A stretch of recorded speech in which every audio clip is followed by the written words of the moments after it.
Sorry, sis. Not just your husband, but I ended up taking your house too. Thank you. With a beaming smile, she delivered these devilish words. Such laughter is only for now. The sister who stole the dream of a newly built single-family home and a happy family. A foolish husband who abandoned his family deceived by his sister. There is absolutely no future where those two will be happy. I have decided to fight for the sake of my daughter. I am Ashley, 33 years old. My husband, Paul, is 35 years old. Our daughter, Mia, turned 5 this year. Paul and I met at the same workplace. Though we were in different departments, we had mutual acquaintances and got along well. Which led to our marriage. Recently, something joyful happened. Despite the hardships of both of us working and managing childcare and household chores, we finally managed to acquire our long-desired new home. We were meticulous about the floor plan and interior. And Mia and I even chose the color of the wallpaper for her room. We were all excited about living in this new home that we had dreamed of. Until that incident. Wow. It's so big and beautiful. The visit by my twin sister, Stacy, was truly sudden. Though we are identical twins and look very much alike, our personalities are completely different. She is sociable and adept at everything. As for me, I was shy and preferred reading books over playing with friends. She used to come to my classroom with her friends just to ridicule me. Are you really twins? You look a bit alike, but you're so different. Stacy is cuter. My friend said this while looking at me, the plain one with thick glasses. And Stacy happily responded. It seems I got all the good parts when I was born, sorry, big sis. A past I'd rather not remember. Because of such a relationship, we hadn't been in touch at all since becoming adults.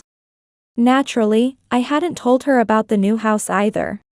Yet, here she was, out of the blue.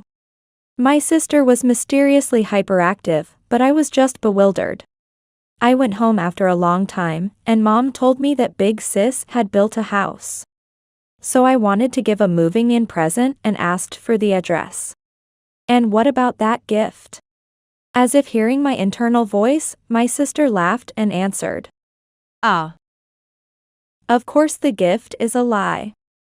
Obviously, why would I need to give you anything? At home and at school, they called me a sister, and when we were together, she always referred to me as a yo. I could only sigh at her unchanged maliciousness. Ah.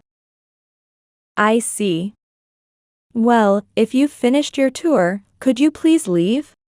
My husband and child will be back soon, and it's almost lunchtime.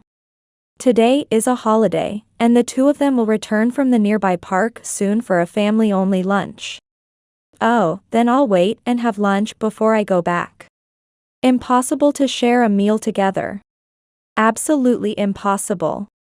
I only made enough for a certain number of people. I'll take your portion then, since I'm the big sister. Over 30 years old and still shamelessly asserting her position as the younger sister. And claiming to be the elder due to being born a few minutes earlier. I'm home. With Mia's voice, the living room door opened, and in came my husband holding hands with her.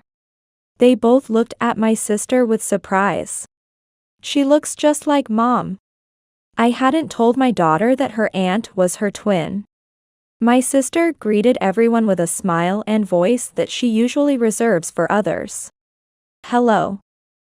I'm Stacy, your twin sister. Nice to meet you. Sorry to disturb you, brother-in-law.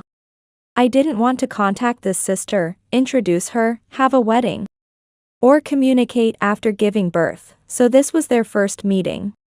Ah. Hello. Nice to meet you. I had explained about my sister to my husband. That's why he had a look of, "Why is she here?" on his face. But he seemed somewhat pleased as well. My sister, with her long eyelashes and clear double eyelids, and her makeup done perfectly, looks younger than her actual age. Her hair is carefully curled, and she wears tight clothes that emphasize her large chest. Meanwhile, I was in my pajamas all day, doing housework, with my hair sloppily tied and looking disheveled. With a tired face and swollen features, wearing thick glasses and no makeup. My sister definitely looks more attractive. Unable to speak up in front of my daughter, we ended up having lunch together. My sister completely ignored my interested daughter and talked only to my husband throughout the meal, laughing in a high-pitched voice. "Paul, you're really funny. And you dress well, you must be popular. Why did you marry my sister?" She looked back and forth between my husband and me with a "why her" expression. Indeed, my husband is more sociable and dresses fashionably, and has a cheerful personality. So he is quite popular at work. But he is surprisingly shy with the opposite sex, and I was his first relationship. Because he's not used to it, he's completely taken in by my sister's flattery. No, I'm not popular at all. Stacy, you're cute, you must be really popular, right? What is this, a mixer? It's disgusting. What was supposed to be a relaxing holiday became a time of sheer endurance. What? I'm not popular at all. When I am, it's with weird guys.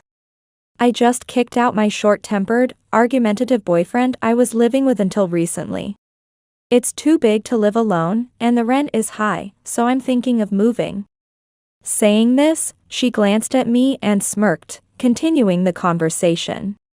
Hey, you have spare rooms here, right? Could I stay for a while until I find a new place? What? How shameless can this woman be? What are you talking about? Of course, it's impossible. Don't just come here and say whatever you want. I didn't want to exchange words. But I had to intervene before the conversation went in a very bad direction. She's in trouble, and if it's just for a short period, why not? We do have unused rooms. What? That was an unexpected suggestion from Paul. Yay! Thank you, Paul. I haven't agreed to it. It's incredible that you can just come here and meet our family for the first time. And say something like that. No staying over. Just eat your meal and go. Holding back my anger, I just said that and got up from the table. Oh? So we can become friends from now on? After meeting a few times, we'll get along just fine. I'll come again then. After saying what she wanted, eating, and finally leaving, my sister said she would come again. A joke, right?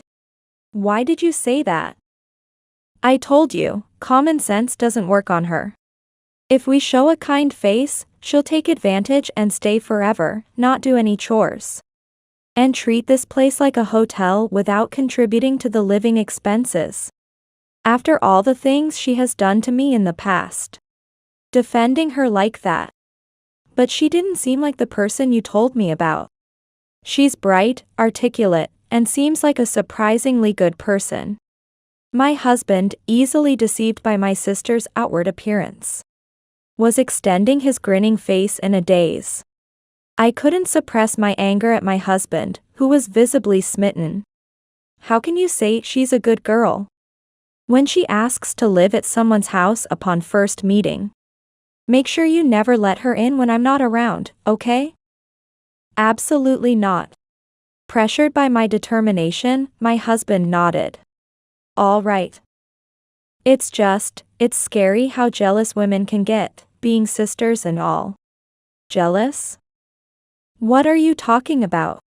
That's what I mean, jealousy. You say she bullied you in the past.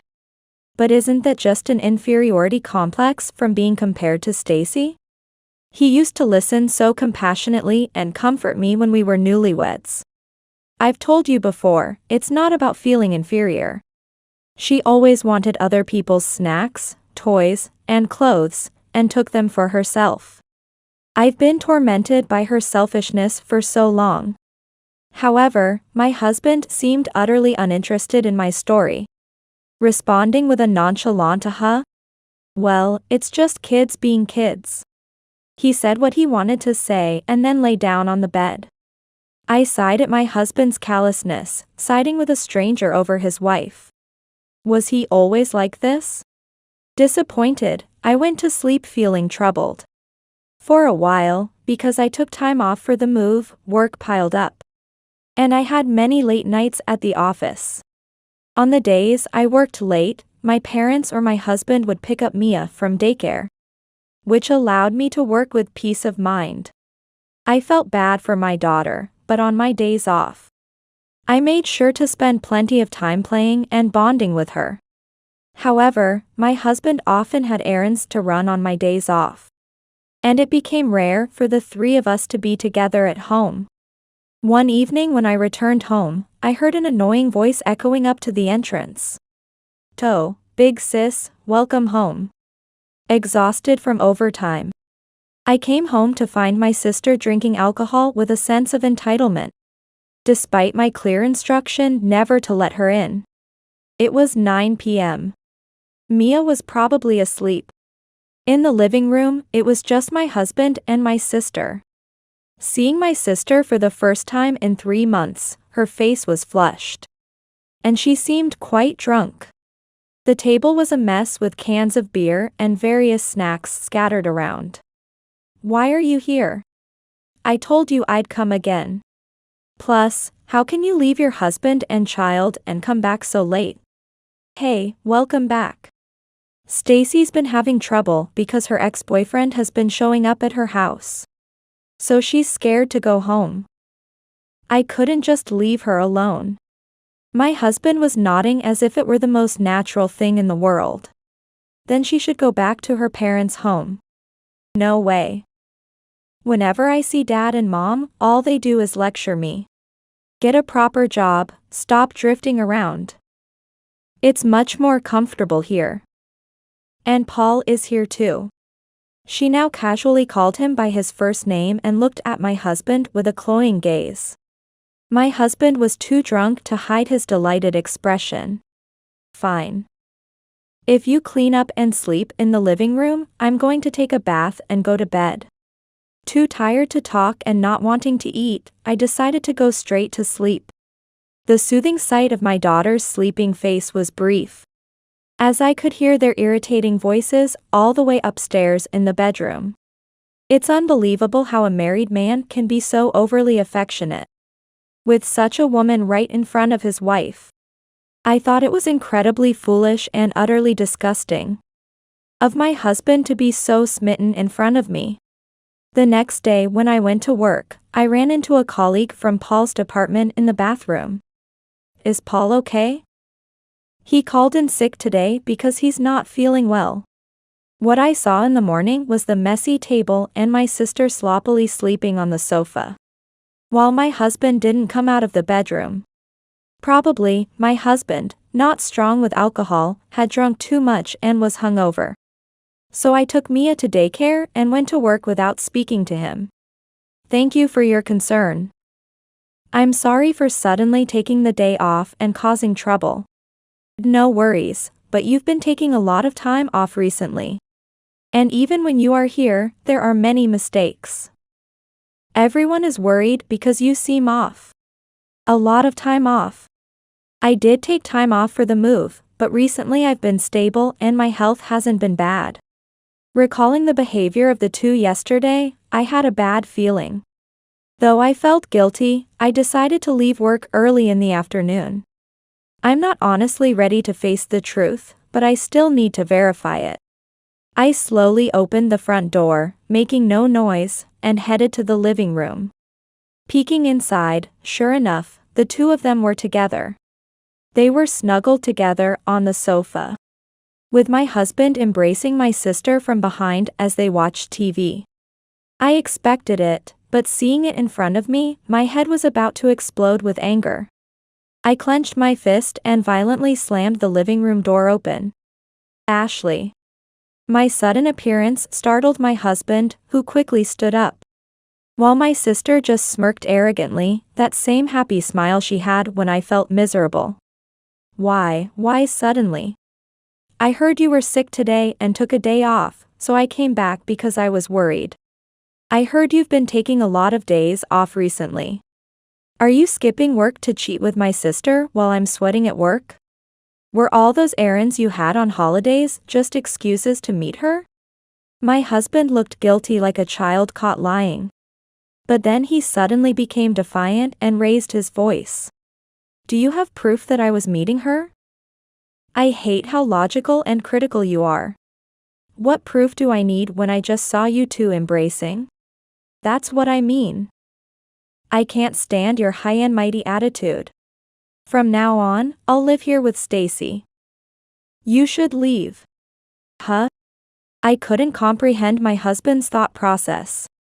Blaming me and even trying to kick me out after his own infidelity. You're always busy with work and don't pay attention to me. You don't bother with makeup or dressing up, and you don't see me as a man anymore. Stacy sees me as a man, listens to me, and praises me. My sister was smirking and clinging to my husband's arm. It's your fault, big sis. You don't cherish your husband even though you got such a nice house and he treats you well. You're always too busy with work and the kid. Is striving at work for our home and cherishing time with our child equivalent to not caring for my husband? Since my sister showed up, my husband has been frequently missing work and getting overly familiar with another woman in a house with a child. Isn't he the one neglecting the family? But I'm glad you came back early. We decided to talk tonight. The contract on my current place ends the day after tomorrow.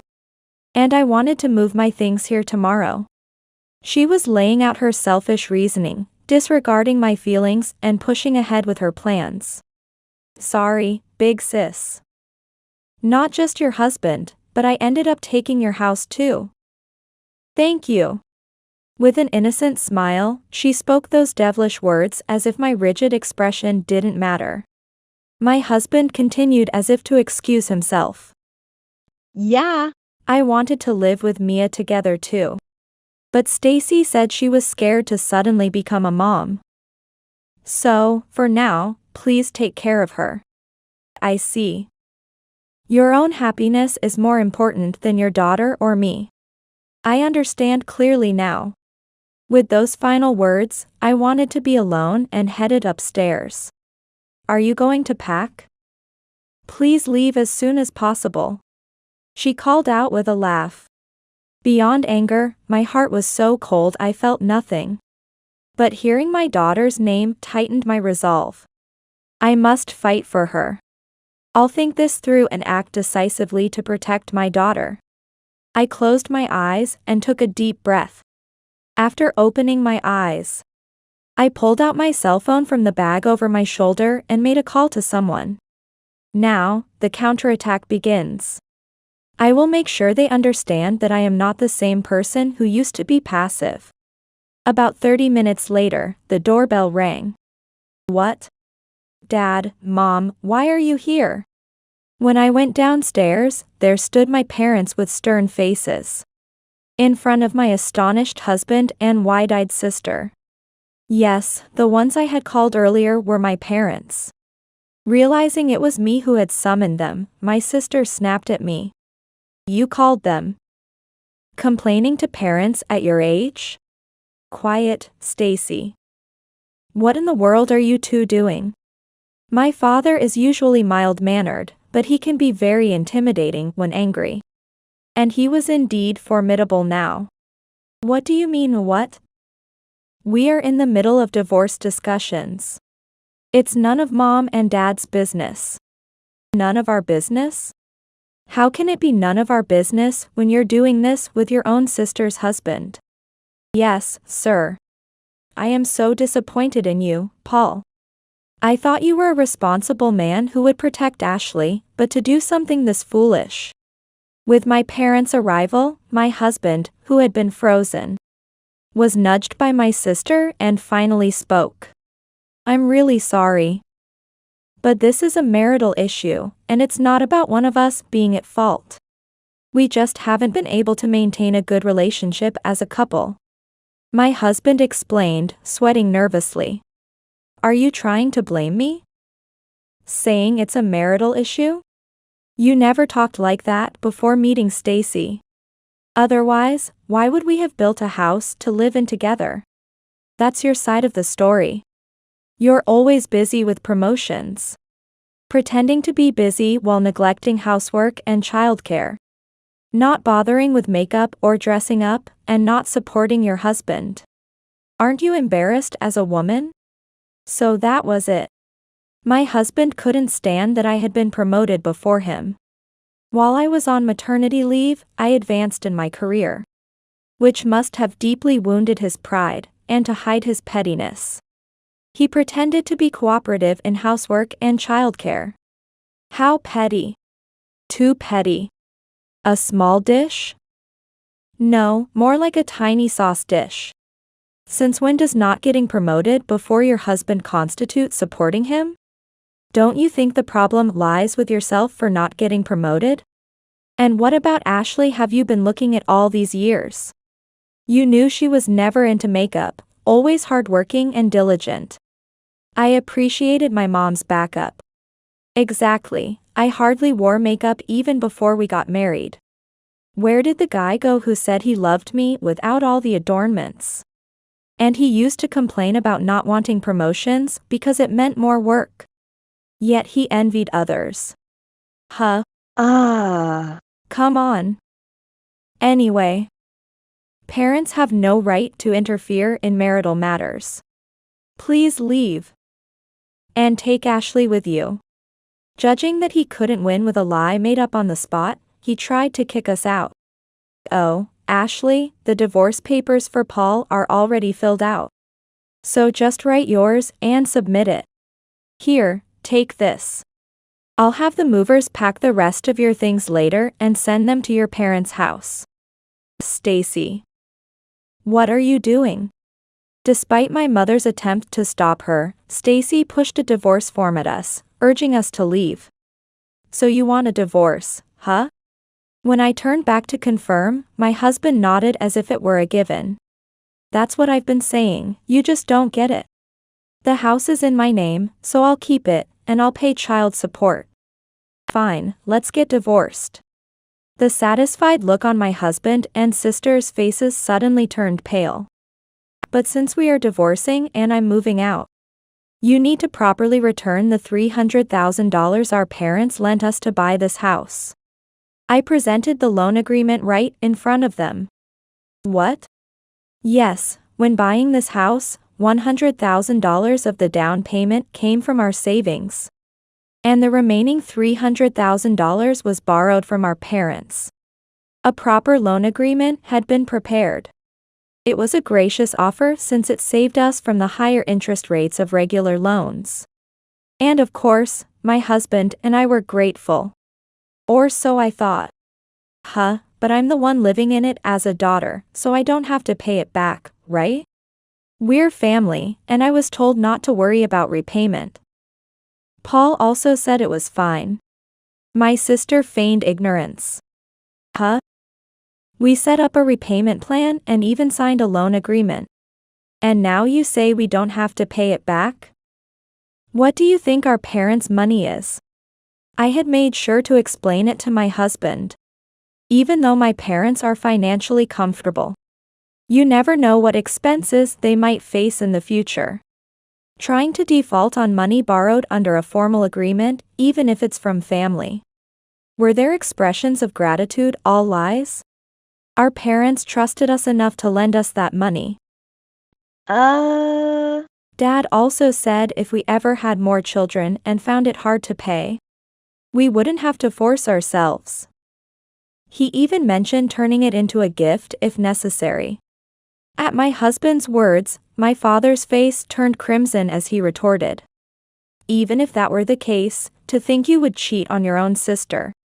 Abandon your precious daughter and granddaughter. I have not a single penny to give to such a despicable person. Just pay back the money properly. Hey. I'm also a daughter. It's fine if she leaves and I live here. I'm not even working right now, I don't have any money. Quiet, you're no daughter of mine anymore. You've always tormented Ashley. Despite all our warnings? To think you'd continue such behavior even as an adult. I'm cutting ties with you. Never show yourself to us again. It seems my parents were fully aware of my sister's behavior and had been cautioning her. But nothing improved, and she just grew up the same way.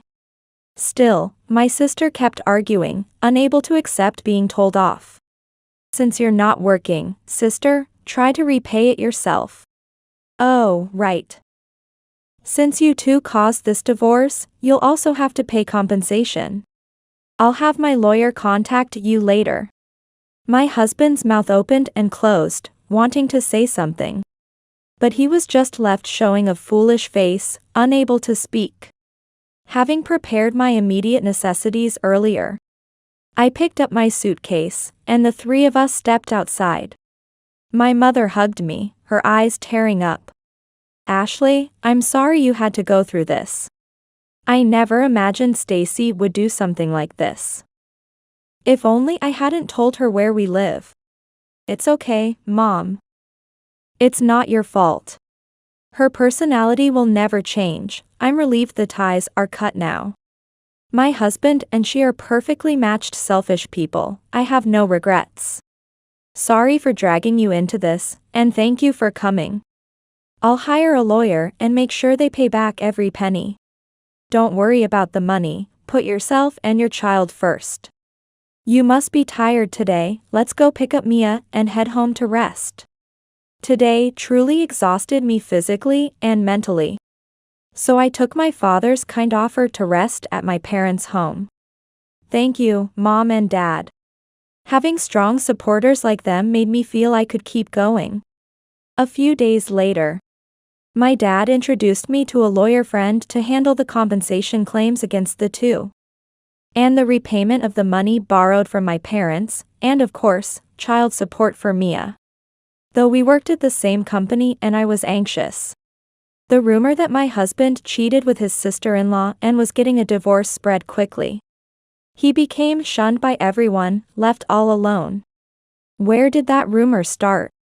Well, all I did was explain the reason for my address change. And various divorce procedures when I took leave from work.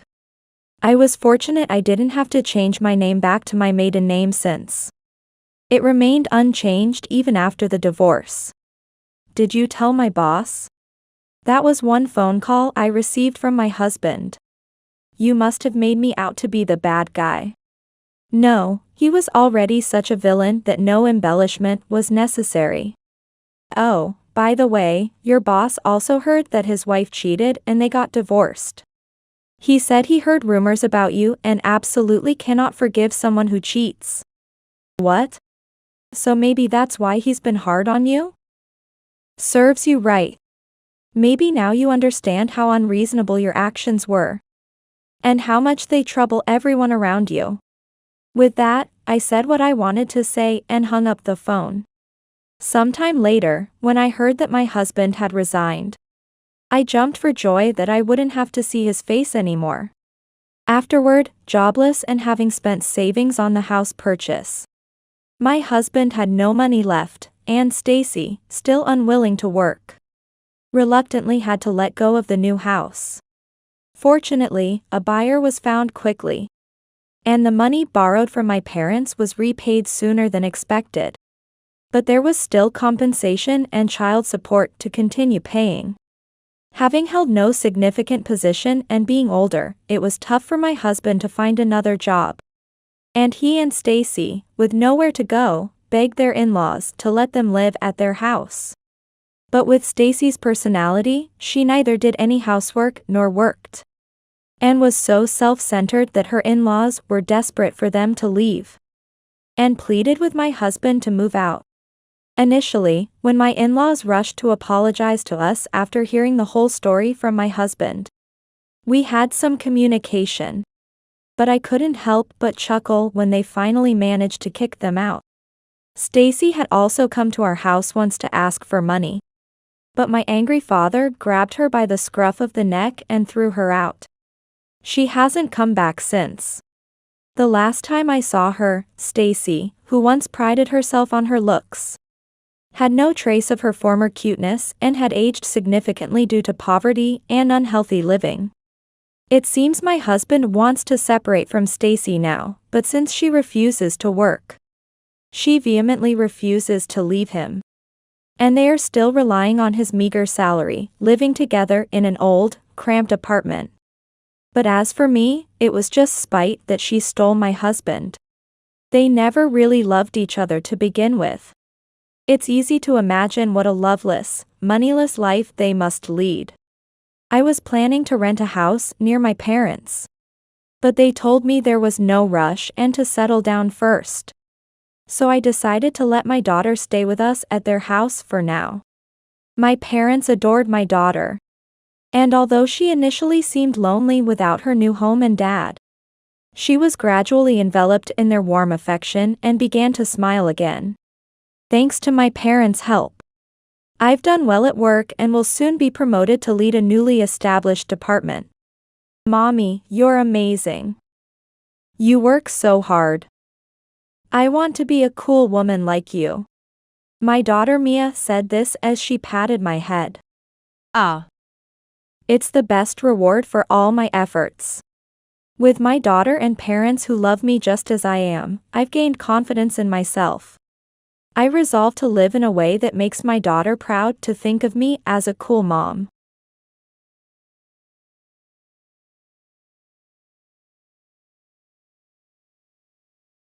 Wait a minute. What is this all about? My husband had been on a 3-night, 4-day company trip. We had been married for 5 years.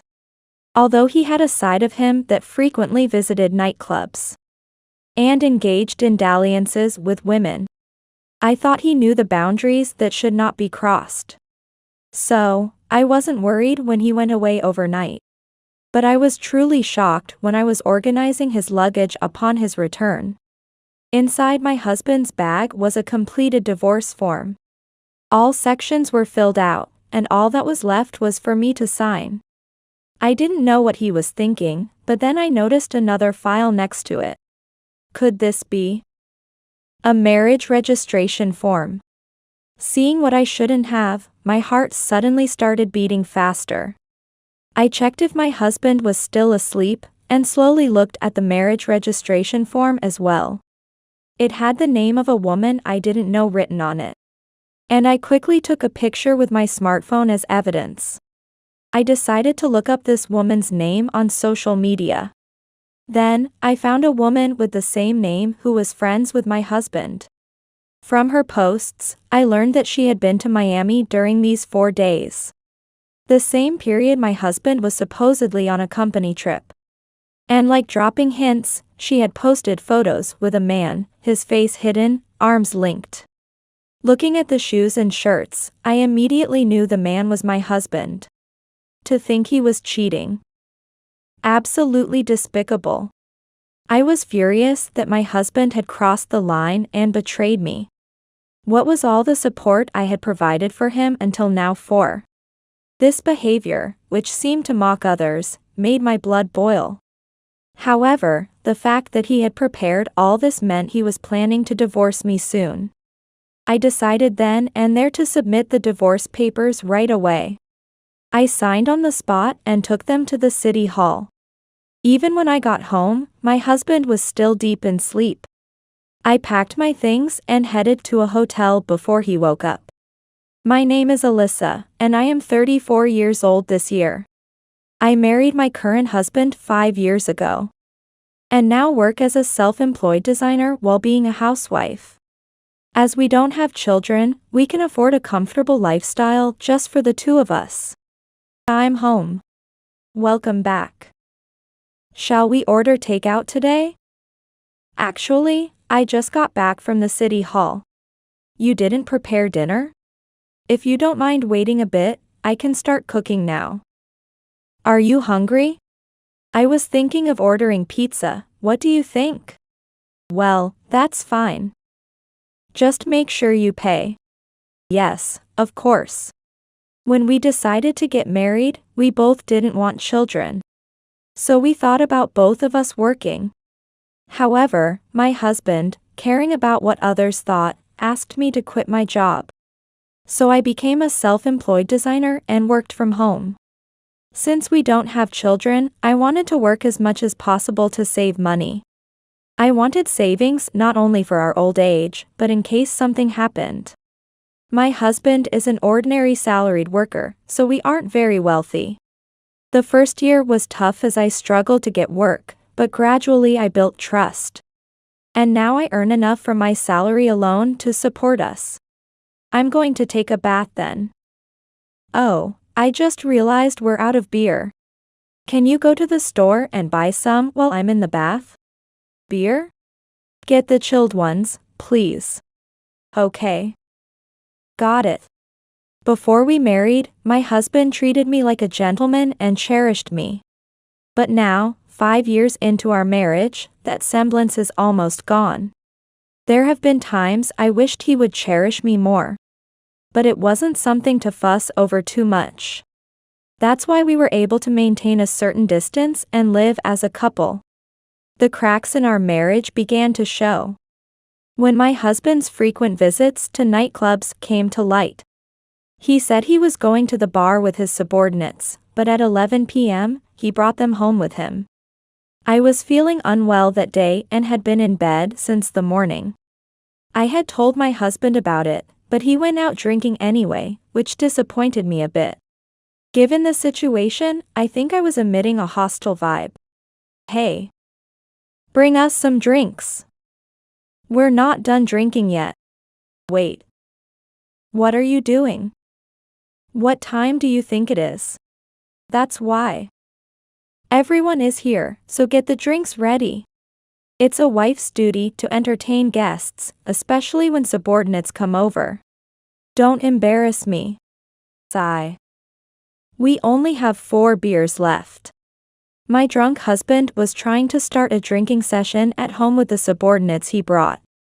However, it was already late, and the subordinates seemed eager to leave. I was feeling sick and wanted to get back to bed, but my drunk husband was unstoppable. It's getting late, and you have an early day tomorrow. Shouldn't we call it a night? Besides, you've been paying for nightclub visits every week. It's too much to ask for more. It's late already. I didn't react at the moment, but I was shocked by the mention of the nightclub. My husband had said that going to nightclubs was cheating. And he would leave me if I went to a nightclub. That's why I was a bit irritated that he was going to nightclubs himself. But right now, dealing with this situation was the priority. Thinking this, I sent the subordinates home and carried my drunk husband to bed. He fell asleep immediately, and I went to sleep as well. And the next morning. Can we talk? Huh? I drank too much last night and have a headache. Can you not talk to me much? Could you go buy some drinks for me? Are you going to nightclubs? You said going to nightclubs was cheating, remember? Huh? That's not true. Are you doubting me? I know what I'm talking about. Last night, I checked the credit card statement from last month. You did use the card at a nightclub, didn't you? Don't go snooping around someone's credit card statements. It's wrong to pry into someone's privacy like that. My husband shouted at me, then left without touching the breakfast he was making. He probably never thought I would find out. But I had solid evidence. Some might think I'm making too much of a fuss over a nightclub visit. But he himself had told me not to go to nightclubs. Yet, he thinks it's okay for him to do it. That I cannot forgive. I was furious until he returned home that day. However, he did not come home that night. He always lets me know if he's going to be late, but there was no contact from him that day. He probably knew I was angry and intentionally went somewhere without telling me. That behavior made me even angrier, but telling myself that getting angrier wouldn't help. I decided to go to bed early. The next day, when I woke up in the morning, my husband, who must have returned during the night, was sleeping on the sofa. Excuse me? We haven't properly discussed the nightclub issue. And you didn't come home yesterday either. Where were you, and what were you doing? You could have at least contacted me. My phone battery died yesterday. That's why I couldn't contact you. Suddenly, my boss called to go drinking, and I couldn't refuse. It's work-related, you know? Well, if that's true, I can let go of what happened yesterday. But what about the nightclub visits? How are you going to explain that? That is. As soon as I said that, my husband started to falter. He probably really did go and had not thought of any excuse. He thought that with time, I would forget. Maybe that was his thinking. However, I hate dishonesty. If you tell others not to do something, you shouldn't do it yourself. It's completely unacceptable for one to be allowed while others are not. You always tell me not to go to nightclubs. Saying even showing interest once is cheating, yet you do whatever you want? Don't you find that hypocritical? That was. I had to because of work obligations. I didn't tell you because I thought it would upset you. It's somewhat unavoidable. As the wife of a corporate employee, you should have a more accepting and generous heart. Otherwise, do you want my standing at the company to suffer because you're too controlling? Look, you've always told me to absolutely decline invites from friends, saying I should prioritize your feelings above all else. I understand that maintaining work relationships is important, but if that's the case, shouldn't you also forbid me from going? Don't you see how contradictory you are? What? Are you saying you want to go to nightclubs even though you have a husband? You're just trying to justify it. I'm not saying I want to go to nightclubs. I have no interest in flashy entertainment and have never wanted to go. I'm not saying I want to go to nightclubs. Don't change the subject. But you're talking about if you went. It's unclear if he's deliberately shifting the conversation or just getting emotional. I'm not condemning him for going to nightclubs. I'm merely asking him to take responsibility for his actions and be consistent. Unable to comprehend what I'm saying, my husband starts to snap at me. It's impossible for you to be interested in other men. Even if nothing happens, just feeling attracted to someone else counts as cheating. See? You impose strict rules on me, but anything goes for you? It's wrong that everything is permissible if it's work-related. If a client invited me to a nightclub, would you be okay with that? That's different. Of course, you can't go. Stop talking nonsense. Our situations are not the same. I'm not saying I want to go to a nightclub. But I can't accept this double standard.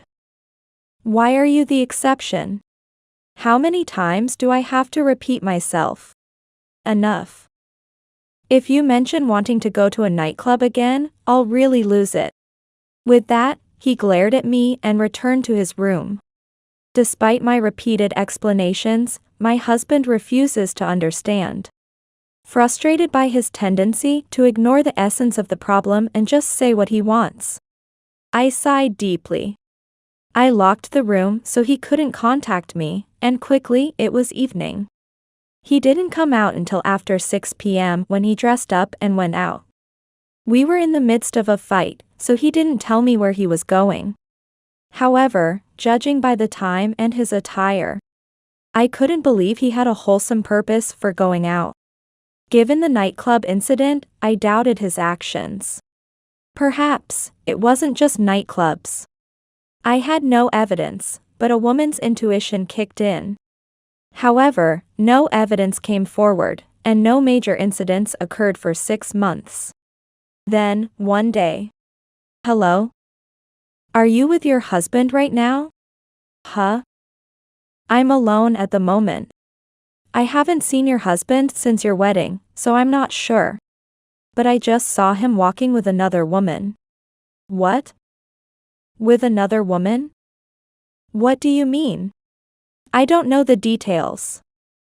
I thought he might be cheating. I don't know your husband well, so I just wanted to let you know. It could be his sister or something. I was utterly shocked by the unexpected call from my friend. My husband is an only child and doesn't have close female friends.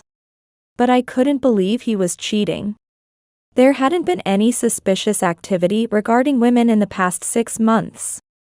Sure, he had secretly gone to nightclubs, but I thought he had learned his lesson after I found out. That's what I had believed. Today, he said he was going out to drink with a friend I hadn't seen in a while. There's no way he could be cheating. Yet at the same time, I couldn't believe my friend would lie. My husband has a distinctive face, so it's unlikely she mistook someone else for him. Most likely, he was really with another woman. Did you take a photo? Like one where you can see their faces? It was too crowded. It wasn't a situation where I could take a photo. But if your husband isn't home, isn't that suspicious? I don't clearly remember what your husband looks like, but I'm pretty sure it wasn't a mistake. Got it. Thanks for calling. I'll check into it a bit on my end.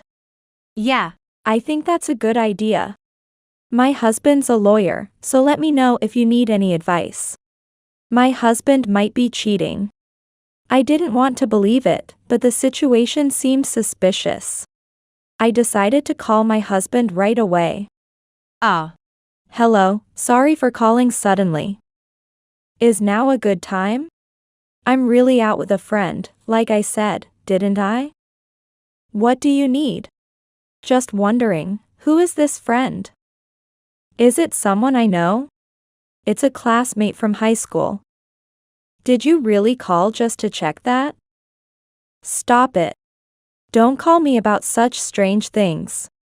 My husband sounded a bit angry and hung up the phone. However, my mistrust only grew. After all, he was supposed to have attended an all-boys school. If it was a high school classmate, it should have been a man. However, the friend had seen my husband walking with a woman. Since the nightclub incident, I had found it hard to trust my husband unconditionally. And now I feared he might be cheating. And that evening, my drunk husband came home. Welcome back. Did you have fun? Sort of. But I'm tired today, so I'm going to sleep right away. All right. Just change your clothes first, okay? I said this as I took his coat. Then I noticed a woman's perfume scent coming from my husband's coat. Of course, it's not unusual for men to wear women's perfume, but it wasn't out of the ordinary. There was a chance he really had met a high school friend, but in my mind, what my friend said seemed more likely to be true. However, just the smell of a woman's perfume wasn't enough to confirm he was cheating. Without solid proof, I couldn't say anything. I didn't know my husband's smartphone password, so I couldn't check what was inside. Without giving anything away, a month passed. I've got a company trip coming up. I'll be gone for 3 nights and 4 days, so take care of the house for me. Understood. Don't worry about anything at home. His company is relatively white-collar, so they have these company trips quite often. It wasn't the first time he was going on a company trip, and I wasn't really suspicious. After 5 years of marriage, you get used to each other's presence. Of course, I cherished him as my life partner, but I was also happy to have some time alone.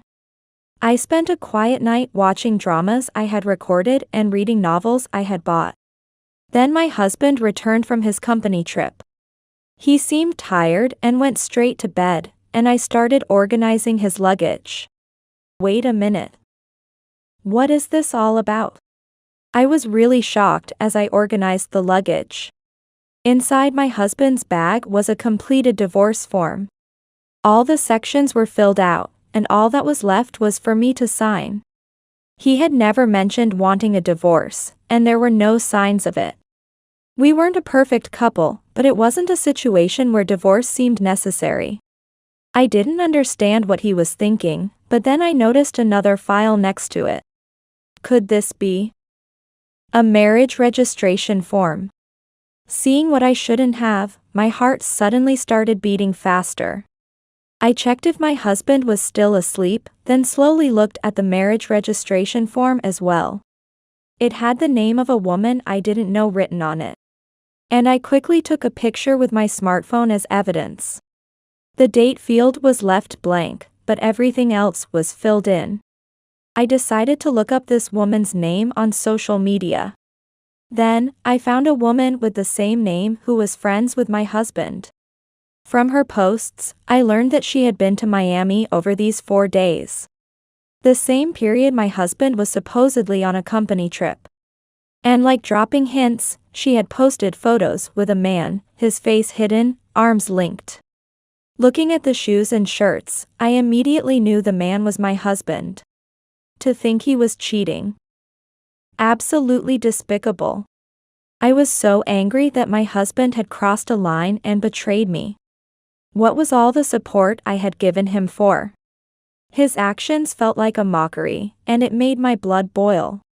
But the fact that he was so prepared indicated that he was planning to divorce me soon. So, I decided to submit the divorce papers right away. With that thought, I signed them on the spot and took them to the city hall.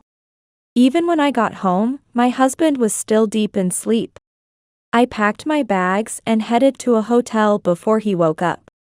Later that night, he called, but I ignored everything. There was nothing I wanted to discuss with him, so I turned off my phone for the day. I didn't want to hear my husband's voice after his betrayal. I was emotionally exhausted and took a quick shower before going straight to bed. And the next day, when I turned on my phone in the morning, I saw over 50 missed calls from my husband and more than 30 messages online. Which was quite frightening. Hello. Just like I said on Messenger. Isn't it a bit scary? I don't know if he's obsessed with you, but it sounds like he might take revenge. He seems angry that you filed for divorce. But it's not surprising for someone who cheated to react that way. What should I do? He had prepared the divorce papers and a marriage registration form with his mistress. So he must have wanted to get rid of me quickly. I was surprised that he kept calling me persistently. And during my phone call with my friend, the calls from my now ex-husband continued, sending chills down my spine. I had a gut feeling that staying there might lead to an attack from my ex-husband. I'm currently at a hotel near my house, but should I leave? I don't think he knows I'm here, but considering what might happen, I'm not sure, but if he's that persistent, he might have put a GPS tracker on your phone. What he's doing isn't normal. What should I do now? Come stay at my place. My husband is a lawyer and can protect you if anything happens.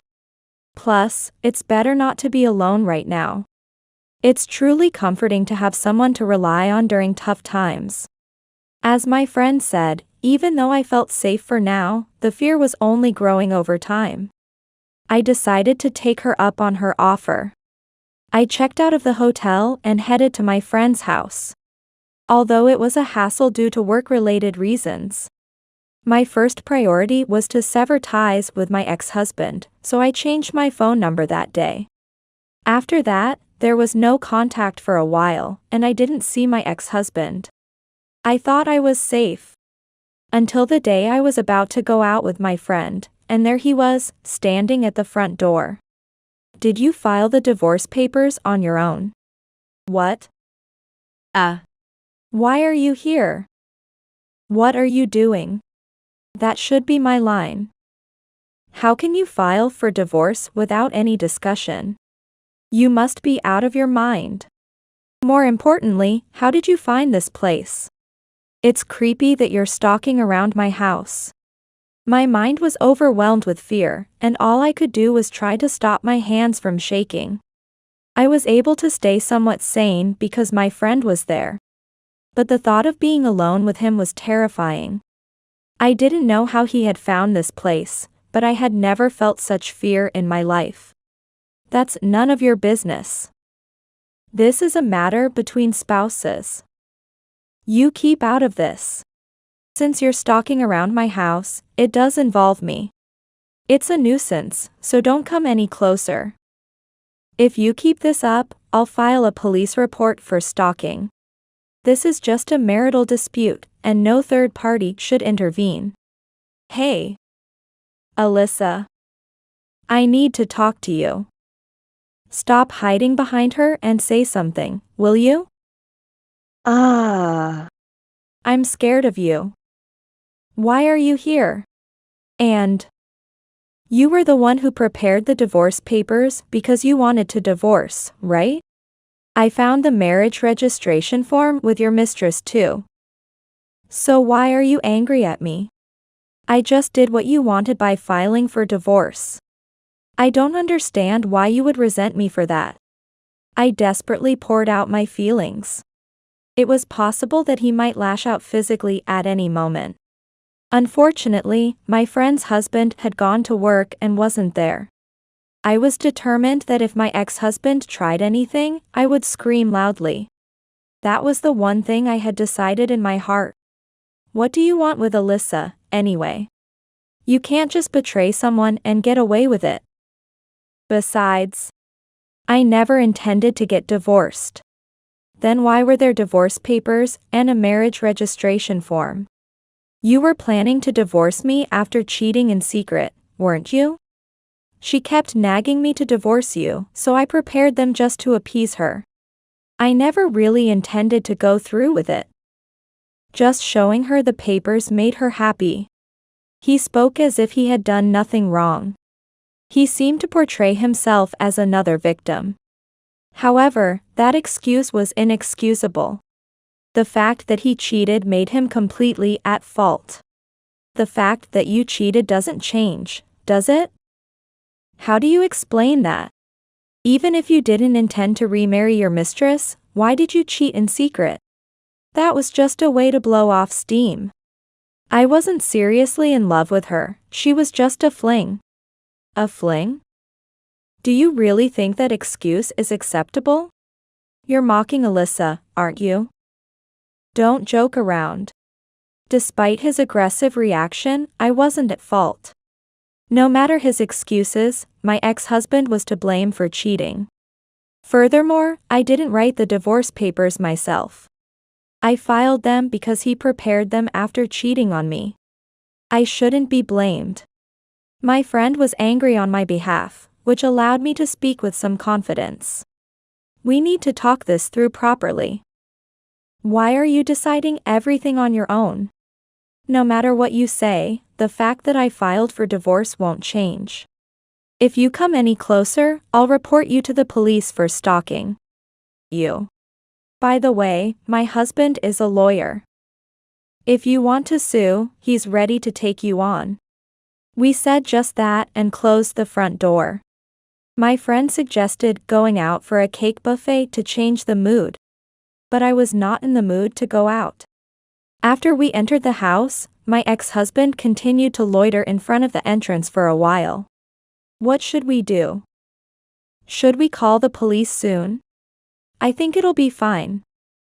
I just contacted my husband, and he said he'd come right over. My friend had called her lawyer husband, and I felt a bit relieved. 30 minutes later, her husband arrived. My ex-husband had continued to linger at the front door, turning it into a very tense situation. What are you doing here? This is someone's home entrance. Huh? Who are you? I'm the homeowner here. My wife just told me there's a stalker outside our house. The police have been called, so please don't run away. At that moment, my ex-husband ran away. Startled by the police mention, he fled at full speed. It was truly pathetic, and I sighed, thinking about how I had been married to such a person. Thank you so much. Are you alright? He didn't physically harm you, did he? It almost came to that. But, is it true that you called the police? No, I just said that because I thought he would run away. If he thought the police were coming. Plus, I don't think he'll come near you anymore. From my experience, people like him usually flee when they hear a police or a lawyer. His clear words reassured me. As my friend's husband predicted, my ex-husband no longer approached us. And my anxiety gradually eased. Is everything going well? The marriage registration form and the photos posted on SNS will serve as evidence. Even if it goes to court, we're likely to win. Plus, since both are employed, they'll probably settle before it goes to trial. Thank you really. I'm so grateful. It's okay. This is my job, so please don't worry about it. Moreover, what your ex-husband did was a betrayal, and that cannot be forgiven. That's really reassuring. I can't thank you enough. Thank you so much. My friend's husband is a lawyer who is experienced in divorce cases. And he also helped me with the lawsuit for compensation against my ex-husband's infidelity. The other party was reluctant until the end, so it took some time to resolve the issue. But eventually, they paid the full amount of the compensation I requested. And I was able to completely sever ties with my ex-husband. After that, I decided to move to the countryside, where I now enjoy a leisurely life. I could have moved within Tokyo. But I wanted to reduce the chances of encountering my ex-husband as much as possible. I couldn't believe he went as far as to find out where my friend's house was. There's a chance he might try to find out where I moved and stalk me again. So I wanted to move as far away as possible. Moreover, as a self-employed designer who primarily works remotely, it doesn't matter where I live. I'm going to New York City next Monday, but would you like to have lunch? That sounds great. My husband is free too. So the three of us should go somewhere. He's been worried about you being alone. Then, may I come over to your house? I was thinking of bringing some wine as a gift. Even after starting to live alone, I have enough work to keep me busy without any financial troubles. And I'm enjoying my life every day. My relationship with my friend continues, and I'm not having any issues with social interactions. On the contrary, it seems that a lot of troubles have occurred around my ex-husband since then. After our divorce and paying the compensation, I heard that his affair was discovered by his company and he was demoted. Apparently, the woman he had an affair with worked in a different department at the same company, and their relationship came to light. Both were demoted and ended up breaking up after suffering financially from paying compensation. They lost money, connections, and their jobs. And although they could have stuck together, maybe it's better that they suffer alone. That's the price of betraying others. And the two of them will have to spend their lives making up for it. I plan to forget about these two and enjoy being single for a while. Fortunately, I'm not struggling with my job, and I'm not in a rush to have children. Rather than rushing into marriage and possibly encountering someone like my ex-husband again, I think it's better to live my life meaningfully. Life is only once, and I have no intention of wasting any more time on someone who betrays others as easily as my ex-husband did. From now on, I hope to only associate with people who truly care about me from the bottom of their hearts.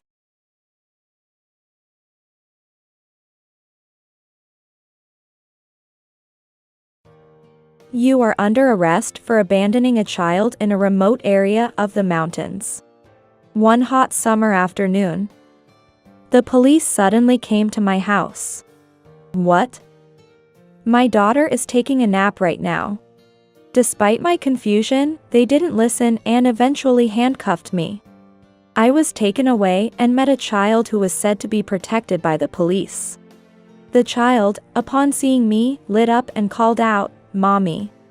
Thus began an unexpected series of tumultuous events. My name is Tracy Manning. I'm a 33-year-old office worker. My husband, Brian, is a firefighter, and we have a good relationship. We live near my parents' house and are raising our 4-year-old daughter, Mia. I'm currently pregnant with our second child, and we recently found out the baby's gender. Mia is going to be a big sister to another little girl. While I was happy, I also harbored a certain anxiety ever since I knew I would be raising 2 girls. I worried about the future relationship between the sisters. This is because I never had a good relationship with my own sister. I was born as the older twin in a pair of identical twins. My sister's name is Christina. Although our parents raised us with equal love, our personalities were nearly opposite. I was quiet and serious, while Christina was lively and mean-spirited. As children, we played together, but gradually, I started to avoid her. In elementary school, we were in the same class once. Christina incited her friends to ignore me and ostracize me. Our parents and teachers were troubled, and since then, we were placed in separate classes. At home, her treatment of me was even worse. I was scorned as a nerd just for doing my homework. And she even tore up my tests when I scored a. I remember crying when she deliberately ruined my hobby's practice clothes with paint. Each time, our parents scolded Christina, but she rebelled. "Dad and Mom, you just love my sister more." She would say such things and throw tantrums. Our parents were never biased. But Christina became increasingly twisted and exhibited problematic behavior. In middle school, Christina became even more uncontrollable. I was just an ordinary, serious student, but she was different. She started hanging out with bad company and staying out late at night. When she came home, she would break things and shout. I was once injured on the forehead when Christina threw an object at me. I always found it hard to deal with Christina, selfish and mean. Later, I went to a local prestigious school. But Christina barely passed her high school and soon dropped out. At 18, she left home, and we lost contact for a long time. According to our parents, she occasionally showed up asking for money. Honestly, I didn't want to have anything to do with her. The last time I saw Christina was when I was pregnant with my eldest daughter. My husband and I visited my parents, and Christina suddenly appeared. Dressed in flashy clothes and heavy makeup, she hinted at working in the nightlife industry. "Oh, my sister is here?" She glanced at me and, before I could finish saying, "It's been a while," she smiled sweetly at our parents. "Dad, Mom, can you lend me some money? Let's say $5,000. Our parents were puzzled by her shameless request for money. Unable to bear it, I intervened. "Christina, shouldn't you stop asking our parents for money? You're working, right?" Christina glared at me fiercely. "You shut up." Always trying to be the good girl and curry favor with our parents. "You're just as annoying as ever." Then she scrutinized my husband, laughing as she looked him up and down. "And what about this pathetic husband of yours? He's a firefighter, right? Well, I guess he's just right for you. Don't talk badly about my husband. Then keep your mouth shut. You're an outsider, aren't you?" As I fell silent, Christina smirked. "Just you watch. I'll end up more successful than you." I didn't understand what she meant, but her glittering eyes filled me with fear. In the end, my parents gave Christina $5,000 that day. But they had had enough and decided to cut ties with her. It's been about 5 years since that day, and I haven't seen Christina. I don't even know where she is or what she's doing. That's why I always hoped that my children would have a good relationship as sisters. My husband seemed to understand my worries. "Our kids will be fine, I'm sure. Besides, what kind of person do you want them to grow up to be?" "Maybe I want the girls to take up the same hobby I did. I think that's a good idea. Let's think positively like that. I was always saved by my kind and sincere husband. I cherished the happiness I had and spent each day gratefully. However, an incident occurred one afternoon in midsummer, 7 months into my pregnancy. I had just put Mia to nap after a tiring morning at the pool when the doorbell suddenly rang. When I opened the front door, there stood the police with stern faces. "You are under arrest for abandoning a child in the mountains." What? "My daughter is taking a nap right now." Confused, I answered, but the police glared at me as if saying, "Don't play dumb. The lost child we found had your name and address on her tag. Do you have anything else to say?" With that, they handcuffed me. The cold metal and its heavy weight were a harsh reminder that this was reality. I called my husband for help and asked him to take care of Mia before I was taken to the police station. Without a word, the police introduced me to the child they had found in the mountains. There, a little girl about 3 years old lit up upon seeing me. "Mommy, did you come to pick me up?" I was looked at suspiciously by the police, as if I was indeed her mother. But their suspicion was not unreasonable. She had a face that was identical to mine and Christina's when we were little. At that moment, I realized. This child must be Christina's daughter. She mistook me, her spitting image, for her mother. I didn't know why she was left in the mountains or why my name and address were on her tag. But there was no doubt she was Christina's child. I desperately explained this to the police. Eventually, the police confirmed that my only child was Mia, and I was allowed to go home. Even after being released, I couldn't stop thinking about the girl named Ashley. I immediately went to my parents' house to tell them what had happened and asked them to contact Christina. However, her phone number had changed, and we couldn't reach her. Since the police couldn't locate her either, my parents, as her relatives, decided to take Ashley, Indiana.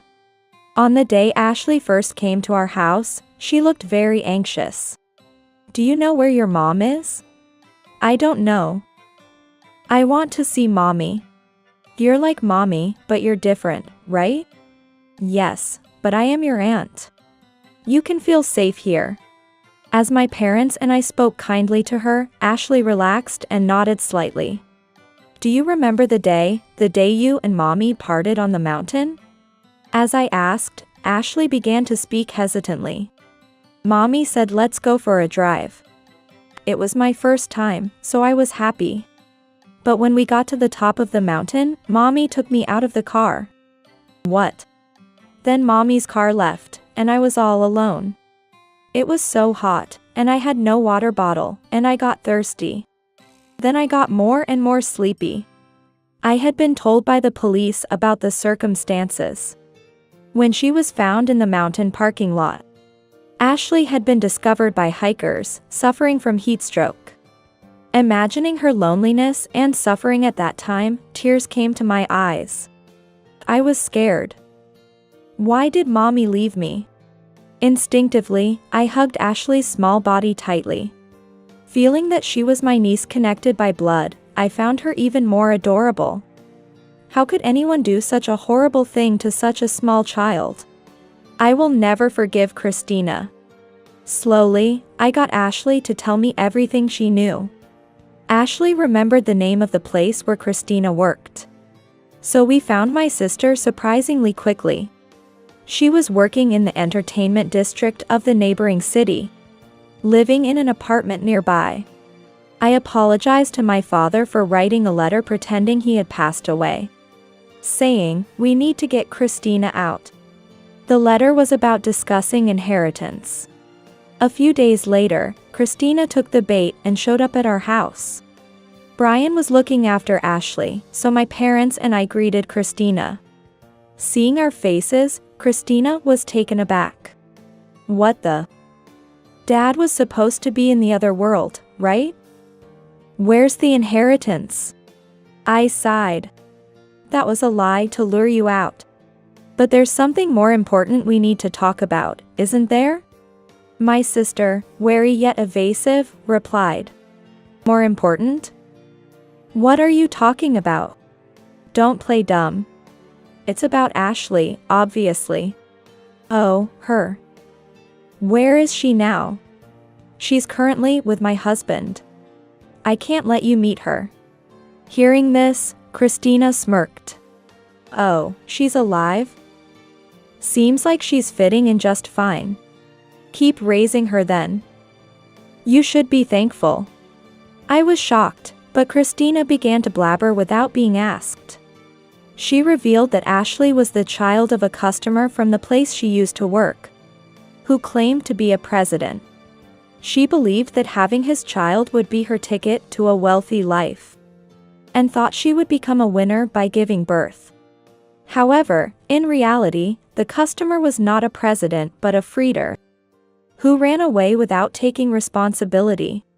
So, I had no choice but to raise her this far. But I've got a boyfriend now, and she became a nuisance, you know. I was appalled by my sister's nonchalant attitude. Why did you give her a lost child tag with my name and address? I hoped she would get lost in the mountains. But if someone found her and thought she was your child, I thought it might work out. I'm smart, right? My anger reached its peak at Christina's frivolous laughter. Ashley nearly lost her life. And you still call yourself a mother? Then, my sister mocked even those words. Well, that was then. Anyway, she's alive now, so no problem. Someone who found her brought her to your place, right? Were you surprised? I felt something snap inside me at her outrageous words. You. Do you know that Ashley was taken into police custody? Huh? The police? Christina looked at me in shock. It seemed she had not anticipated police involvement. How can you lack so much imagination? Normally, if a child is abandoned in the mountains, it becomes a police matter. The police are still looking for you. No way. I've been strictly instructed by the police to inform them as soon as I know your whereabouts. I had already asked my mother to contact the police at that moment. As I revealed this, Christina's face grew paler. What? You mean I'm going to be arrested? I faced Christina, who was trembling with fear, and said firmly. Of course you are. You need to pay for what you've done. You're joking. I'm starting a new life. I can't get caught. Christina suddenly stood up and screamed this, attempting to flee through the front door. Blocking her way, I faced Christina's bloodshot eyes. What can you do, pregnant like that? Should I punch that big belly of yours? If you don't want that, move out of the way. If you think you can, then try it. I shouted back at my sister, and then Christina really raised her fist to hit me.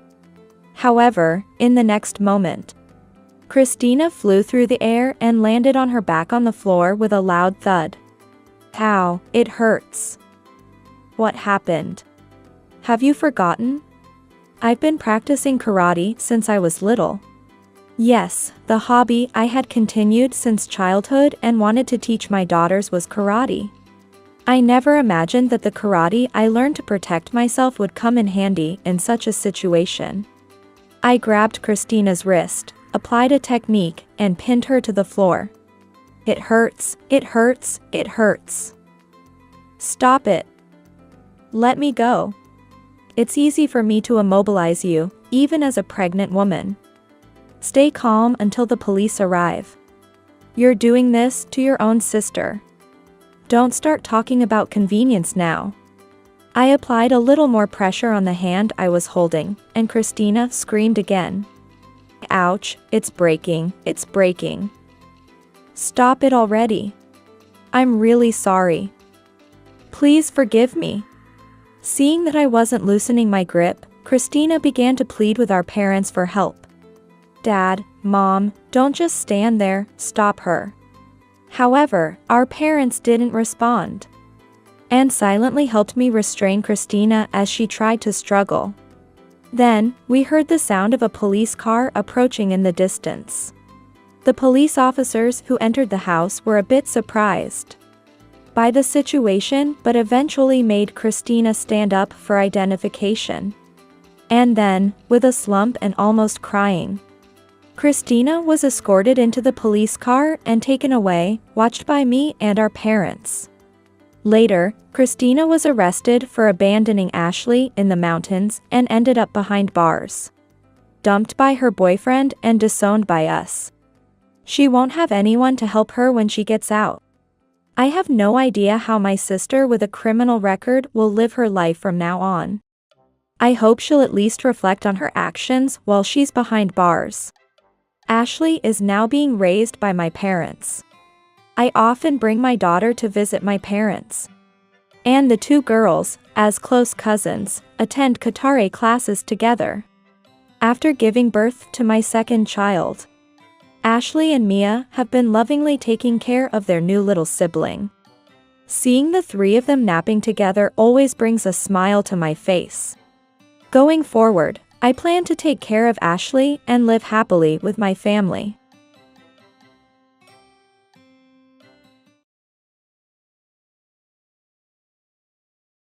Have you ever heard of divorce papers being filed without one's consent? I thought that even if such things happened, they would never concern me. I've divorced the broke, sick one. This was the message I received while I was hospitalized due to the stress of my husband's affair. After agreeing to the divorce as he wanted, I took what I had and went straight to the bank after being discharged to make my elite banker ex-husband pay for his infidelity. My name is Alyssa. I am a handmade artist, married to Howard for 6 years. We were classmates at the bank and lived happily together. But recently our marriage had not been going well. About 6 months ago, Howard started coming home late and became inseparable from his phone. He used to talk on the phone inside the house, but now he often went out to the car to talk. I suspected he was cheating, and after much deliberation, I hired a detective agency. It cost some money, but I thought it would be worth it just for peace of mind. I decided to pay it. A month after hiring the agency, I learned of Howard's infidelity. The other woman was a girl named Megan, who works at the same bank. It seems she knew he was married and kept approaching him. The report included pictures of them entering a hotel, kissing on the street, and enjoying a meal together. I couldn't give up on Howard. I was sure Howard's affair was just a momentary lapse. He would surely come back to me. I wanted to believe that and tried even harder to be a good wife. I changed my hairstyle, put on makeup, put extra effort into cooking, and always kept a smile.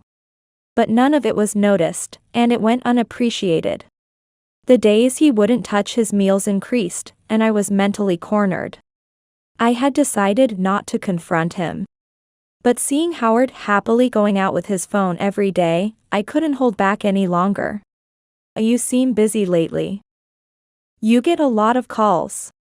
Do you have so much work that you have to deal with it even after you come home? Yeah. You married me after working at the bank for about 2 years, right?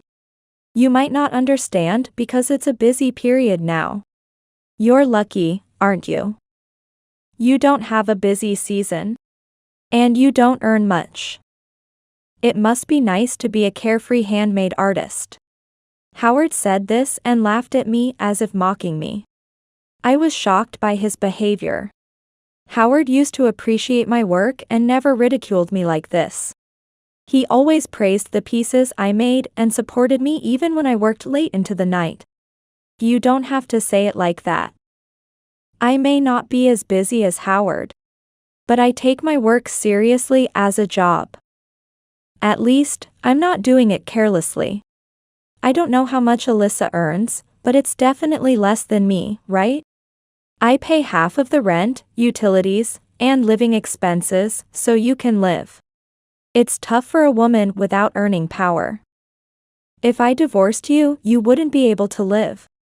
What kind of way is that to talk? I earn enough to pay half. But right now, that doesn't matter. What? Howard, do you want to divorce me? I couldn't control myself when Howard mentioned divorce. Tears overflowed uncontrollably, and seeing me like that, Howard sighed. It's annoying to deal with an adult who cries so easily, he said dismissively and left the living room. From the next day, Howard's attitude towards me became even colder. He perfectly ignored me when I tried to talk to him. He wouldn't even meet my eyes. Despite the situation, I kept wondering how we could go back to being the loving couple we once were. I was stressed out and often cried for no reason. I hadn't consulted anyone about my relationship with Howard, but I couldn't bear it alone anymore. I decided to meet my best friend from high school, Sarah, who is a successful career woman, to seek advice. I shared my feelings with Sarah through tears. Howard is completely smitten with that woman, Megan. He's coming home later and later. What should I do? Alyssa, do you still love your husband even in such a situation? Do you want to get back to how you were before? When Sarah asked me that, I honestly expressed my feelings.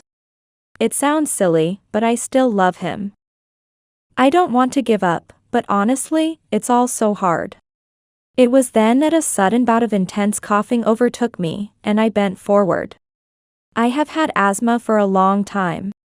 And it worsened due to the stress from my relationship with Howard. I tried to use my inhaler, but the coughing was too severe to breathe in any of the medicine. The relentless coughing became unbearable. I couldn't even sit up and collapsed onto the floor. Alyssa. Alyssa, are you okay? Stay with me. Someone, please, call an ambulance. Sarah desperately called out to me, but I couldn't respond. I lost consciousness. When I woke up, I was lying in a hospital bed. Alyssa. Oh good, you're awake. Are you okay? Can you understand me? Looking towards the sound, I saw Sarah with tears in her eyes. I tried to speak cautiously, although coughing, I managed to say sorry somehow. Sarah, crying, nodded and quickly pressed the nurse call button. Then the doctor came and explained that my asthma symptoms were severe, and I needed to be hospitalized for about a week. I had nothing with me for a sudden hospital stay. Sarah bought a hospital kit sold at the shop and filled out the admission forms for me.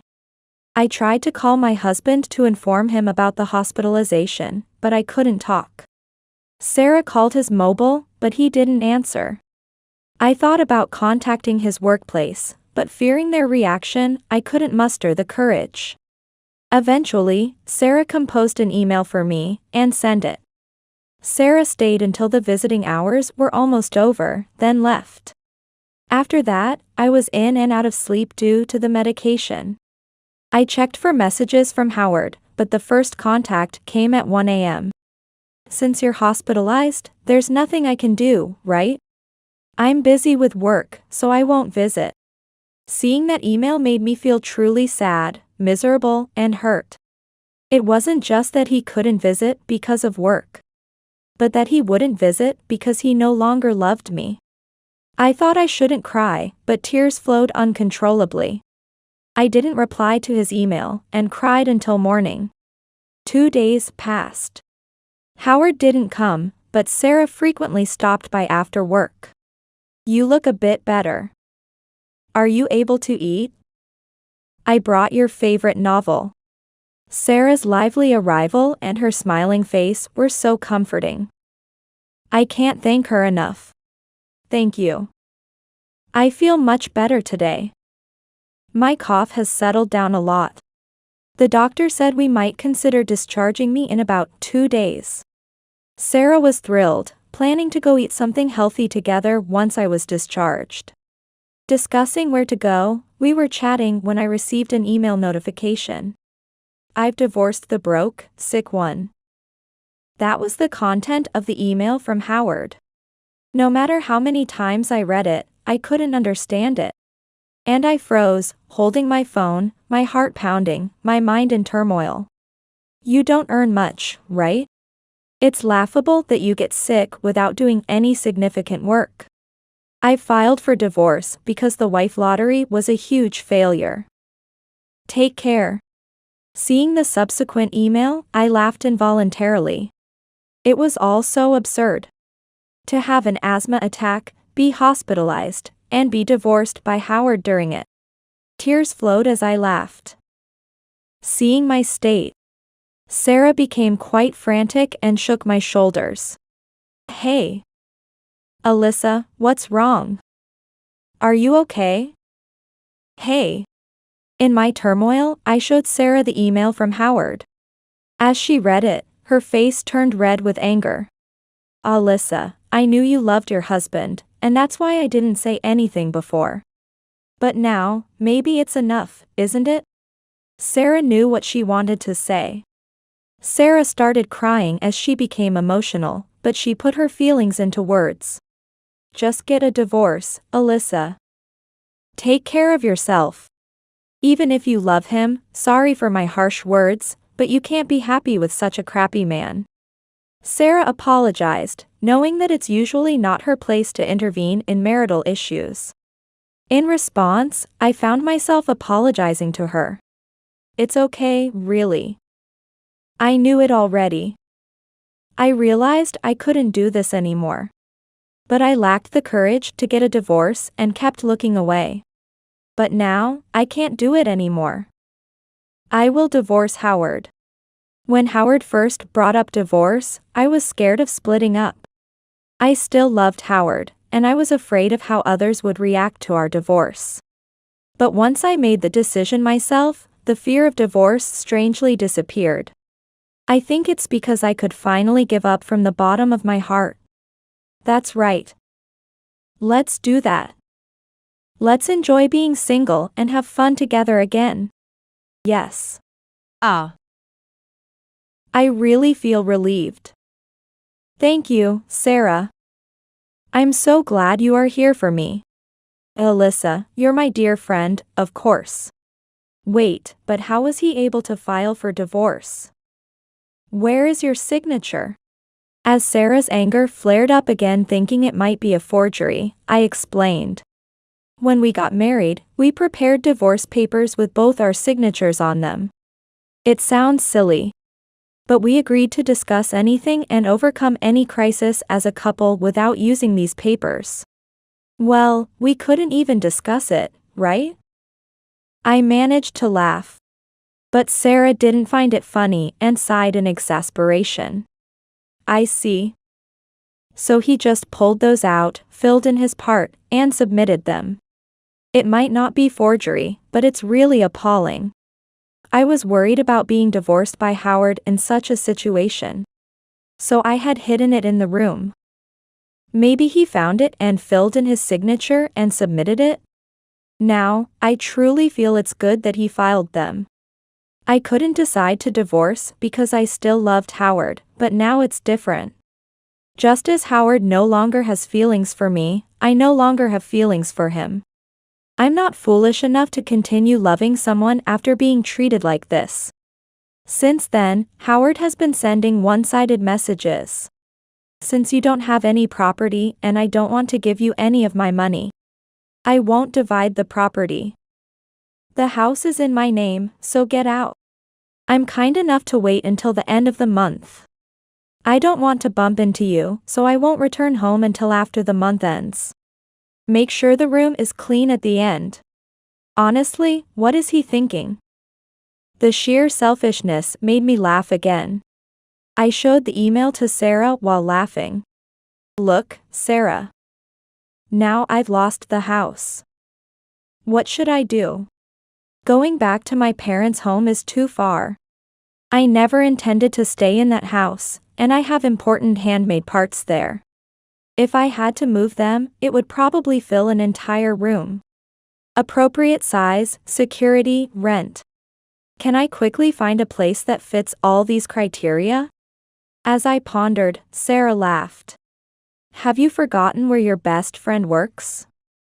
Ma'am, leave it to me. I'll find you the perfect place. Sorry, I really forgot. That's right. Please, Sarah, I'm counting on you. I asked Sarah for help. Sarah works in real estate. Finding a room is her specialty, a professional among professionals. I decided to leave everything to this capable woman. Sarah then brought lots of property information to the hospital until my discharge day, spreading it out on the bed and explaining it to me. As a result, we were able to find a property close to what I wanted. I had to stay at Sarah's place after discharge until I gathered the necessary documents for moving in. I'm really sorry. I've caused you so much trouble. It's okay. I have good sales performance, right? I've been second in charge at the store for a while. Sorry, rental contracts involve a lot of documents and there's an inspection, so it takes time. You can stay at my house as long as you like until it's settled. Thank you so much. I'll help out with anything I can. Take it easy and regain your strength. By the way, has your ex-husband contacted you since then? No, not a word. After all, he's a stranger now. But I do get calls from people from our bank days. Apparently, I was a terrible wife. Indeed, my ex-husband seems to have announced the divorce at his workplace. But he apparently blamed the divorce on me.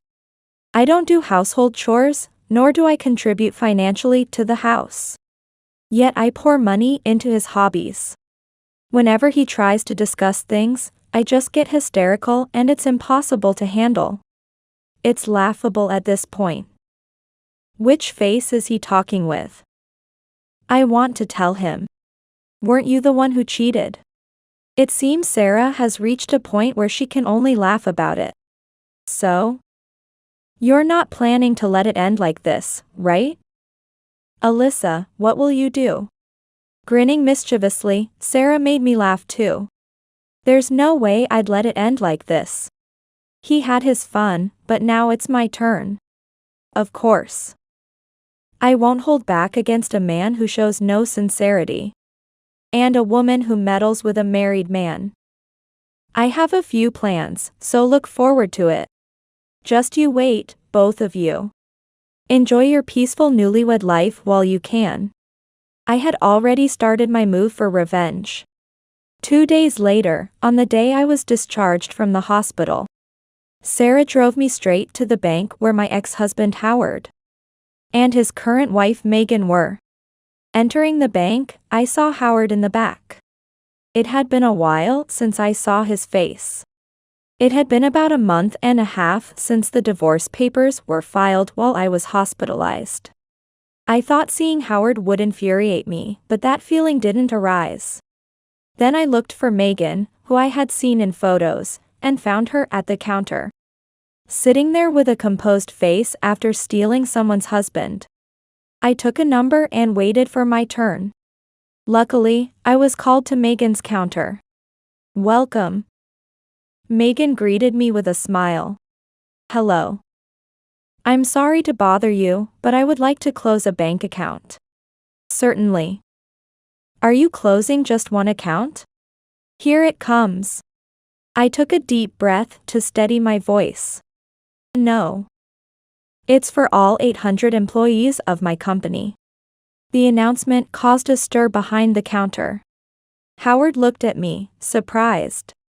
He seemed like he wanted to say something, his mouth opening and closing. For all 800 accounts? Megan also panicked at the counter, and I couldn't help but laugh. Closing 800 payroll accounts is a big loss for the bank. It's not just about losing deposits. With interest rates currently low, the bank counts on transaction fees like money transfers and payroll transaction fees for profit. Losing these would be significant. Yes, all of them. Thank you very much. While presenting the company's bank books, I spoke up. You. What are you doing? Didn't you just say something? Company? 800 employees? What are you talking about? Howard approached the counter. His behavior confused the other customers in the bank. Oh, long time no see. Have you been well? What I mean is just that. I'm a president. I've been a president even while we were married. It's a company related to handmade crafts. So I'm a president and an artist. I spoke the truth at the counter. You're a president. What? I didn't know that. You never said that when we were married, right? Right, I never said it. You always mocked me as a failing handmade artist, right? I didn't want to hurt your pride since I earn more than you. Megan, who probably didn't know my face, looked at me in shock. She muttered in a low voice, "This person? Hello. I'm his ex-wife. Please proceed with the cancellation quickly." Howard and Megan were frozen by the unexpected turn of events. Then someone called out to me. "Alyssa. It's been a while, you seem well." There was Mr. Reynolds, who had been my boss until I married Howard. Many of my colleagues found him tough, but I liked him. He was strict with others, but he was just as strict with himself. When I was getting married, he tearfully wished me happiness. Mr. Reynolds. It's been a long time. You look well too. I momentarily forgot the reason I came here, just happy to see Mr. Reynolds. Ah. I'm fine. I heard about you from him and was worried. It seems you've been through a lot. While we wait for the procedures, how about we talk in my office? These two will be there as well. Mr. Reynolds glanced sharply at Howard and Megan. Probably, the reports he received from Howard were about our divorce and his remarriage to Megan. Their faces, which were red just a moment ago, are now pale. It's been a busy day for them, changing colors like that. I don't mind at all. I'd love to catch up with Mr. Reynolds. That's good to hear. Let's go to the reception room on the 3rd floor. You two, come along right away. We headed to the customer reception room on the 3rd floor. Mr. Reynolds opened the door for us, and I thanked him as we entered the room and took our seats. It really has been a long time, Mr. Reynolds. I'm sorry to meet under these circumstances. I apologized, and Mr. Reynolds smiled at me. No. The circumstances of our reunion surprised me. But I'm glad to see you're doing well. I was shocked when he told me about the divorce. And about his immediate remarriage to her as well. Mr. Reynolds glanced at Megan and said, "And I don't believe for a second that the reason for the divorce was your fault." Wait, Mr. Reynolds. Are you implying that we are to blame? Is it not the case? If it's not, I apologize. I taught her at work for years. She was always organized, cleaned meticulously. And I remember she used to bring homemade lunches every day, didn't she? Yes. I responded, surprised that Mr. Reynolds remembered such details from years ago. It was nice to know he had noticed my efforts. Not doing housework. Not contributing financially to the house, but spending money on hobbies. Getting hysterically angry when trying to discuss things. You've been spreading that these were the reasons for the divorce, but Alyssa is not like that. Mr. Reynolds's firm statement nearly brought me to tears, happy that someone understood me. That's the truth. Mr. Reynolds only knows her from work. Moreover, you may suspect we had an inappropriate relationship, but that's not the case. Yes, that's true. I wasn't cheating. I just couldn't stand to see Howard so upset after his divorce. And I supported him until he proposed. The two of them spouted such lies in front of Mr. Reynolds. Megan was even tearful, pleading her case as if she were a tragic heroine. Ridiculous. I was the one who was hurt. I took out a document as thick as a notebook from my bag. Would you like to see this, Mr. Reynolds? This is all evidence of their inappropriate relationship. You two can look too. Or perhaps you already know what's in it, since it's all too familiar to you. I handed over the investigation report from the detective agency to Mr. Reynolds. He took it firmly, easily dodging Megan as she tried to grab it with a scream. Sit down and be quiet. Megan shrieked and clung to Howard. Hey, what is this? You said your wife was so dumb she wouldn't notice anything. This isn't what we agreed on. Megan, it's different. She really is dumb. I never thought she would do something like this. The nerve to call someone dumb. I was just about to complain when Mr. Reynolds exploded in anger. The fools are you too. Cheating while married, and you approaching a married man. Both of you are complete idiots. Playing the victim? You two are the offenders, and Alyssa is the victim. Thank you for saying everything I wanted to say. I feel so much better. But may I add something too? Of course. Go ahead and say it. I won't stop you. I was really grateful for Mr. Reynolds, who was incredibly angry on my behalf. He nodded vigorously at me and began reading the report at an incredible pace. By the way, his frown was quite something. You called me stupid, but do you think a stupid person can run a company? You were the one who earned less, weren't you? How much was your annual salary again? $100,000. That's enough, isn't it? Howard looked so proud of his $100,000 salary. Megan nodded along, oddly smug as well. Oh, is that so? Well, it's not enough, is it? I make $400,000. I have 800 employees, and it's our 4th year in business. I started a company with my friends in the very handmade craft field you belittled. $400,000. $400,000. The faces of Howard and Megan were quite a sight to behold. The fact that the person they had belittled was actually a president earning $400,000 was probably too much information for them. Yes. It's getting busy, so I plan to hire more employees. I had made this bank the account holder for my employees for your sake. But I don't need to be considerate anymore.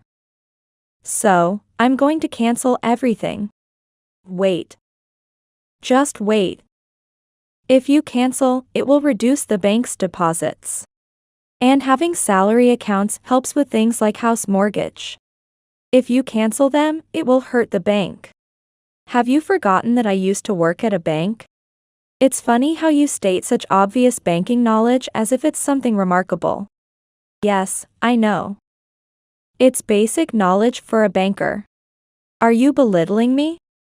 Why should I be considerate of an ex-husband who filed for divorce without my consent while I was hospitalized for asthma due to stress from his infidelity? And these two are forgetting something important. I reminded them sharply. Moreover, you committed adultery inside the bank, didn't you? You think you can continue on your elite path after this? And you too. Megan was already crying. Howard looked down, frustrated, and then suddenly he knelt down. Please. I'm sorry, forgive me. It was just a fling. A fling. You understand, right? She came on to me, and I just went along with it. Megan screamed at Howard's words. What are you saying? Are you blaming me? You were the one who said there was no love left in your marriage. And that things weren't going well. Megan was clinging to and shaking Howard.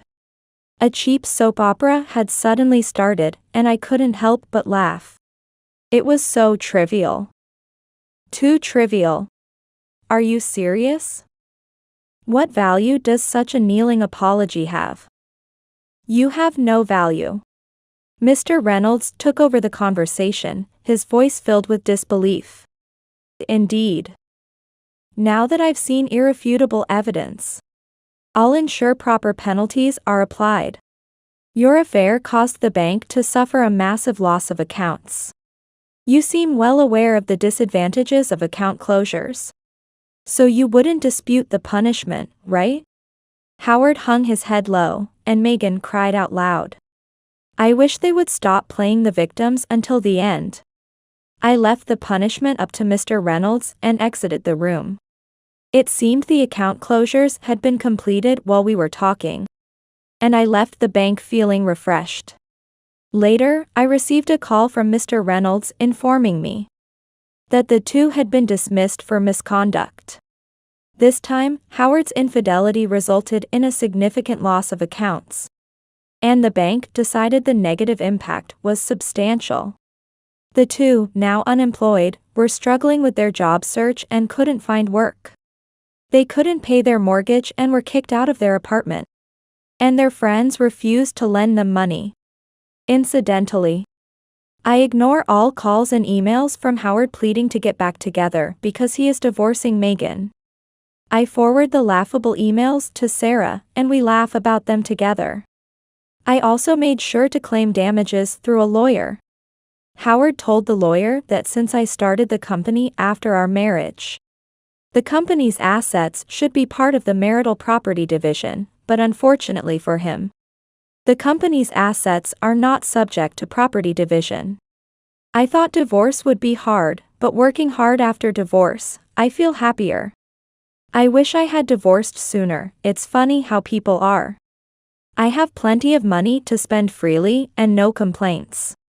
From now on, I plan to live my life valuing myself more.